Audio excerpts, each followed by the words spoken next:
qisadii nasiib qaybta koowaad. Subax hore oo qabow sannadkii 1983 magaalo ka mid ah magaalooyinka Soomaaliyeed, dadkii xaafadda ku noolaa waxay heleen ilmo yar oo meel cidlo ah lagu tuuray. Albaabka hore ee guri ka mid ah xaafadda ayaa la dhigay, cid dhigtayna lama garanayn.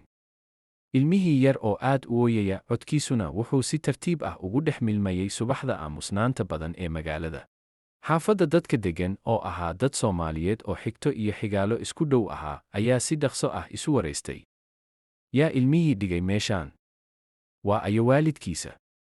Maxaan ka yeelnaa? Ugu dambayntii, qoys miskiin ah laakiin qalbi wanaagsan ayaa go'aansaday inay ilmaha korsadaan. Waxay u bixiyeen Nasiib maadaama ay aaminsanayeen in noloshani ay nasiib u tahay. Muddo kadib, Nasiib way kortay nolol caadi ah oo deggan ayay ku kortay. Inkasta oo aysan ogayn cidda dhashay, haddana waxay heshay jacayl iyo daryeel.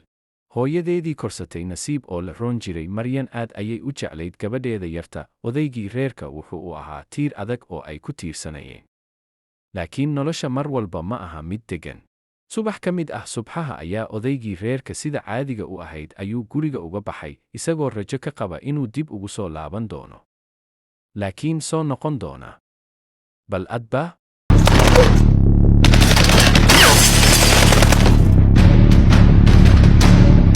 Maalin murugo badan, xaafadda waxaa laga maqlay baroor iyo qaylo. Odaygii reerka wuu dhintay. Maxaa dhacay? Yaa dilay? Sabab? Xaafadda oo dhan murugo baa haraysay. Nasiib iyo hooyadeed korsatay waxay la murugaysnaayeen dhimashadii odayga. Waxaa qoyska soo aaday walaalka ninka dhintay, isagoo sheegay in carruurtii la qaadayo maadaama dagaalku sii xumaanayo.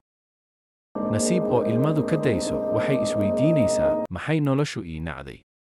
Maxaan mar walba waayaa dadka ii naxariista? Maxaa ku dhacay Nasiib markii la qaaday? Aaway hooyadeedii korsatay? Sidee bay uga badbaaday burburkii dagaalka? Maxay nolosha mustaqbalka u haysaa? La soco qaybaha xiga ee sheekada Nasiib.